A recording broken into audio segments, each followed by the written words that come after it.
मैं बताना चाहूँगा कि लोकतंत्र का महापर्व 7 चरणों के चुनाव के साथ संपन्न हो चुका है, जिसमें आखिरी चरण का चुनाव 7 मार्च को समाप्त हुआ है। अब मतगणना कल होनी है, उसकी तैयारी हम लोग कर रहे हैं। लखनऊ सहित पूरे प्रदेश में मतगणना होगी।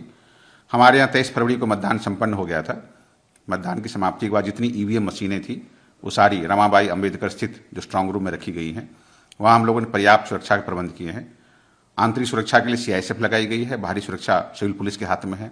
हमारे पर्याप्त अधिकारी हैं, सुरक्षा इंतजाम को सुनिश्चित किए हुए हैं। स्वयं मैं और हमारे डीएम साहब भी बीच में जाते रहे हैं सुरक्षा इंतजाम को देखने के लिए। वहाँ पर्याप्त मात्रा में पारदर्शिता बनाए रखने के लिए सीसीटीवी कैमरे लगाए गए हैं। उनकी फीड बाहर भी रखी गई है, जहाँ बाहर जो प्रत्याशी या उनके समर्थक या राजनीतिक पार्टी के लोग भी फीड्स को देख पा रहे हैं। तो हमारी अब तक की सुरक्षा के इंतजाम पर्याप्त हैं। जहाँ तक कल मतगणना की बात है, मतगणना के लिए हमने व्यापक प्रबंध कर लिए हैं, सुरक्षा प्रबंध। इस बार भारत निर्वाचन आयोग के निर्देशानुसार जहाँ जहाँ 9 विधानसभा क्षेत्रों में मतगणना होनी है, उन सारे कक्षों में सीआरपीएफ की टुकड़ी लगाई जा रही है, पारदर्शिता बनाए रखने के लिए, निष्पक्षता बनाए रखने के लिए। उसके अलग हमारे सिविल पुलिस के जवान रहेंगे, अधिकारी रहेंगे, एलआईयू की टीम रहेंगी, फायर सर्विस के इंतजाम रहेंगे। तो इस तरह से हम लोग सुरक्षा इंतजाम किए हैं। मैं सारे लखनऊ के सारे प्रत्याशियों, उनके समर्थकों, राजनीतिक पार्टी के नेताओं सबसे अनुरोध यही करना चाहूँगा कि जो मतगणना की प्रक्रिया है, जो पूरे लोकतंत्र के महापर्व के समापन की प्रक्रिया है, उसमें हमारा साथ दें। इसके प्रक्रिया को पूरी तरह शांतिपूर्ण, सौहार्दपूर्ण वातावरण में संपन्न कराने में हमारा सहयोग दें।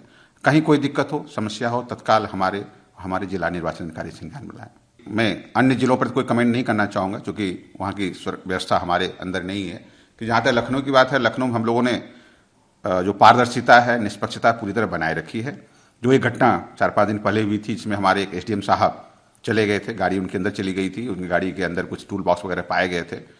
उसको संज्ञान लेते हुए चुनाव आयोग ने उनको आरओ पद से हटा दिया है, ऑलरेडी हटा दिया है।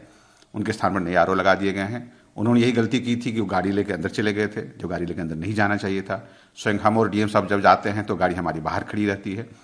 गाड़ी अंदर चली गई थी और दुर्भाग्य से उनकी गाड़ी के अंदर कुछ टूल बॉक्स वगैरह पाए गए थे, जिसमें कुछ लोगों को शंका संदेह हुआ था। उस सारे शंका संदेह निवारण के लिए ही चुनाव आयोग ने उसका संज्ञान लेते हुए उनको आरओ पद से हटा दिया है। उसके अलावा हमारे यहाँ लखनऊ में कोई इस तरह की समस्या, कोई आशंका अभी तक पैदा नहीं हुई है। कोई ईवीएम बॉक्स लेकर कोई बात पैदा नहीं हुई है। और मैं समझता हूँ जो अंतिम क्षणों का, अब जब कुछ घंटों का सवाल रह गया है, हम लोग बात कर रहे हैं 10:30 बज रहा है और कल सवेरे 8 बजे से मतगणना प्रारंभ होनी है। करीब सवेरे 6:45 बजे के आसपास स्ट्रांग रूम खुल जाएंगे।